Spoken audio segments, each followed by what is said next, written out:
Good afternoon, everybody. Marvin and I are back. It is a little overcast today, but we're still on the back deck enjoying it. It feels good. We are back to read another chapter in a story of the Cherokee Trail of Tears, Soft Rain, and we are on the chapter called A New Leader.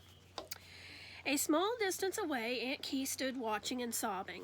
Soft Rain whispered to her father, "Did you know Greenfern died?" "No," he screamed, hurrying to Aunt Key's side. Holding tightly to each other, Mother and Soft Rain followed. At first, no one spoke. Then Aunt Key asked, "Did you see Swimming Bear?" Father sadly shook his head. Mother and Soft Rain each took a deep breath, looked at one another, and at the same time asked, "Where is Hawk Boy?" Before answering, Father wiped tears from his face. "Some days he rides with me, but today he's in one of the last wagons. Come with me, Soft Rain. Let's go together to get him. He'll be so excited." Father handed Mother a small bundle. "Fresh deer meat," he said. Mother handed him his tobacco pouch. He smiled and lifted Soft Rain onto the horse and mounted behind her. From so high she could see wagons and people far away. As they rode, Father stopped often to instruct people and to answer their many questions. In astonishment, Soft Rain asked, "Are you one of the leaders?" "Yes, I began helping somewhere along the trail after 2 leaders died. It's a great responsibility finding food for hundreds, deciding where to camp, and helping repair the wagons." Soft Rain thought about the wagon she had helped push and the broken one she'd seen left behind beside the road. "One of our wagons broke down and couldn't be repaired," she said. "My group started with 60 wagons and enough animals to pull them," Father told her. There was space for all the old, the sick, and the small children to ride, but several of the animals were stolen and 8 wagons have broken down. Some of the old and sick already have to walk, and soon there will be more deaths, more people to bury. Her father's quavering voice reminded Soft Rain of how concerned the young chief had been for the people in his group. Father is also a good leader, she thought. Then she saw the back of a young boy standing up in a wagon. Could it be her young brother? No, this boy was too skinny. But when he turned around, their dark eyes met, and Hawk Boy jumped up and down, shouting, "I knew we would find you! I knew we would find you!" When Father lifted Soft Rain off the horse into the wagon, Hawk Boy threw his arms around his sister's neck until she yelped. "Where's Mother? Is she—" Hawk Boy choked back tears. "She and Aunt Key are both in the barn. We've been sleeping there." Soft Rain, fearful of hearing bad news, had not yet asked about Grandmother, but she needed to know.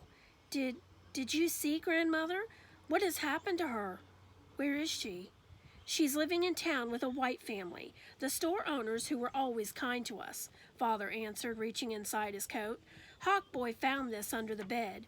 Grandmother wrapped it and said to be sure to give it to you." He handed a package to Soft Rain.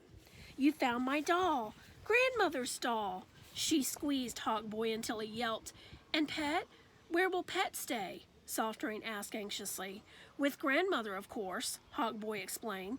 "Now, can't we go to Mother?" Father lifted Soft Rain back on the horse as Hawk Boy quickly mounted behind him. While they rode back, Soft Rain leaned contentedly against Father and listened to Hawk Boy's continuous chatter. He only stopped when he slid off the horse into Mom's arms. They cried joyful tears. Soft Rain's mouth watered when she smelled the soup Aunt Key was stirring. "We haven't tasted fresh meat since the rains fell, and very little before that," Aunt Key grumbled, tasting the soup. "Too many people traveling the same trail have made the hunting difficult," Father told her. Later in the day, after their stomachs were full, Soft Rain stared at Hawk Boy. "You are wearing pants from the white man. You're taller and not so fat," she said. "You're taller too and skinny, and you need a new dress," he said, poking his finger through a hole in her skirt. Soft Rain frowned at her torn dress and the red mud stains it hadn't washed off. Gently touching her bare arm, Father said, "In the last town, we bought new clothes, and yesterday, along the trail, someone handed me a coat that's about your size." Soft Rain tried on the white man's clothing. It felt stiff against her skin and smelled strange, but the flowered cloth dress was clean and the coat was warm. Handing Pet's rope to Hawk Boy, she said, "To hold your pants up." Carefully, she put Grandmother's doll in her pouch. "Feels better," Hawk Boy said, "and you look better, Soft Rain. Now, show me some words." Her little brother hadn't forgotten about learning to read. "Hawk Boy," Soft Rain said as she wrote his name, and then her own in the wet earth. Pointing to her name, she said, "Soft Rain." But Hawk Boy was asleep. Father carried him inside, and Mother covered him with a blanket. Early in the morning, when they started back on the trail, the ground was white with frost. Hawk Boy and Soft Rain took turns walking beside Mother and riding with Father. When they crossed icy waters, they sat together on Father's horse. The ground had frozen, and Soft Rain decided she liked riding better than walking. Sinking into the muddy tracks had been difficult, but so was walking over the frozen ruts. That evening, Father rubbed her sore feet. "We have no small shoes or boots," he told her. "Some people don't even have moccasins," Soft Rain said, recalling the young mother. Soft Rain was riding one day when she saw something she had never seen before, a piece of white cloth on a tall pole. "What does it mean, Father?" she asked. "An important chief has died," he told her. "He has been buried here." They passed the grave slowly. The white cloth flew strongly in the wind, and Soft Rain imagined that he must have been a good, strong chief. She wondered if he'd been old. It seemed that more old people were dying every day, babies and children too. Every morning, Father helped dig into the hard earth to bury the dead. Many days later, they came to a wide river. White people in decorated carriages were waiting to cross. Snow and sleet fell during the 2 days it took to ferry the real people across. When Soft Rain saw Father give the boatman money, she asked, "Why do we have to pay?" "The man earns his living ferrying people across the river. This man did not overcharge us as others have," Father answered. Soft Rain wondered how many rivers they had crossed since their journey began. And mountains? She couldn't remember. The steep mountains were behind them, but the land was still hilly. Walking was rough and she was cold. The ferocious wind whipped the snow around. On the coldest days, Hawk Boy rode in a wagon, though he complained about the jarring, the noise, and the dying people. After the burials the next morning, Father and most of the men left the trail to hunt. "We'll be back in a few days after we find game," Father said. "We all need fresh meat."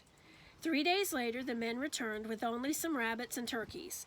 "We saw deer, but the farmer drove us off his land, afraid we would steal his animals," Father said. The meat didn't last long.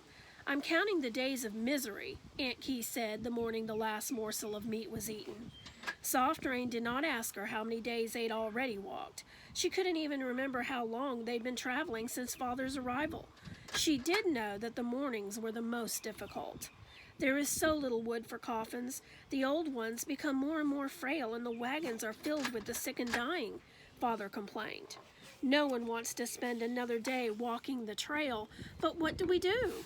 I must keep urging the people to continue." Soft Rain had never seen her father so discouraged. She wished that she could ease his pain, but she had no words to help. She watched as he rode off to hunt. Would it be another day of disappointment? That day, Hawk Boy refused to ride in a wagon. "It's horrible, smelly, noisy, and people die," he cried. "Walk with Soft Rain under her blanket," Mother said. Hawk Boy ducked under the blanket, and Soft Rain put her arm around him. "He's very quiet," she thought. "He must be tired." She knew she was. She remembered Father's words, "What are we to do?" Suddenly she realized that quiet was all around them. No more rumblings or moaning. "Look, Soft Rain, the line has stopped. Let's go see why," Hawk Boy said, throwing off the blanket and running ahead. Well, the next chapter is called the Mississippi River, so another river to cross. I guess we'll find out what happens. Have a good evening. Bye.